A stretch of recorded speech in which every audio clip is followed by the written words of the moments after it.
Hello, welcome to the Game of Thrones exhibition.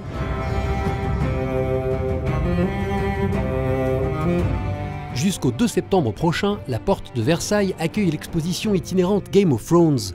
2000 mètres carrés d'un parcours à la gloire de la toute puissante série d'HBO, de ses costumes et accessoires. Visite en compagnie de la costumière Michele Clapton et de l'acteur Isaac Hempstead-Wright, alias Bran Stark.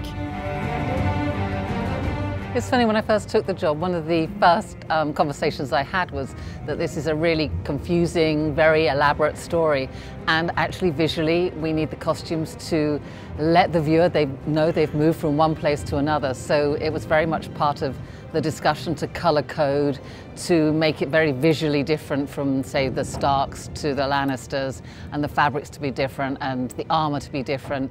It's a fantasy, and David and Dan always wanted to make it that it was very realistic.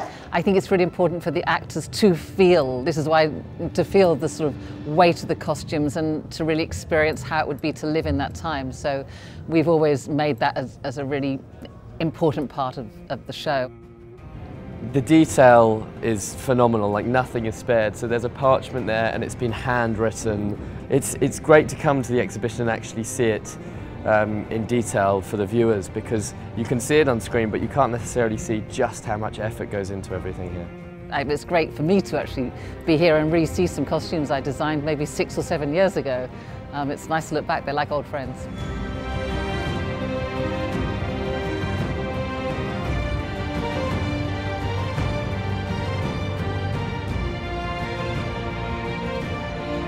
This is a costume I wore for many, many years. I think basically since season 2, I've had that in slightly different sizes each time.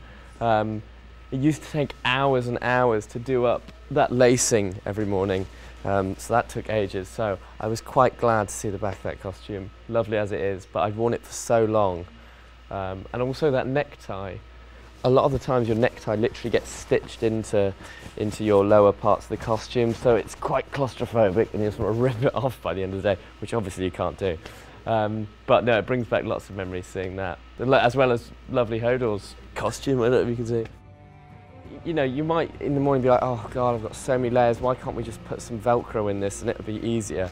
But it does mean that when you're there and you put it on and you're like, it's quite a difficult thing to explain, but you really do kind of immediately relax into that role, you know, because you know that you can't just pull it off and, you know, unzip something. You are put in that costume for the whole day, and uncomfortable as it might be, it does help in sort of feeling like the character.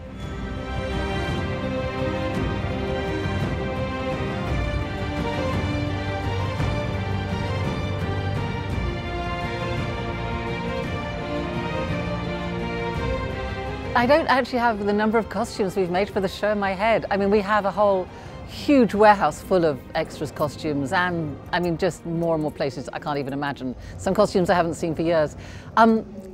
I guess we run at full whack at about 100 people in the costume department for sort of, I guess, 6 months of the year. And that's from the armourers through to just people who are painting dirt onto costumes or aging them in some way. And then there are people dressing people. So it's a very varied group of people that we have in our department.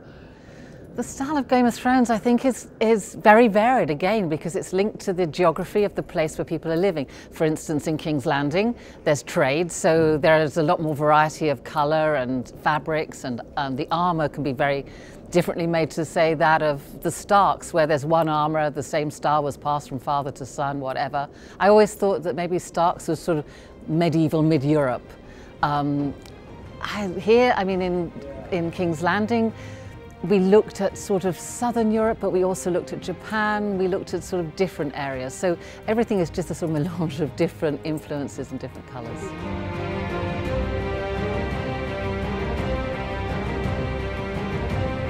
Have you seen what I wear in season 7? Oh my goodness. I would give anything to go back to that, yeah.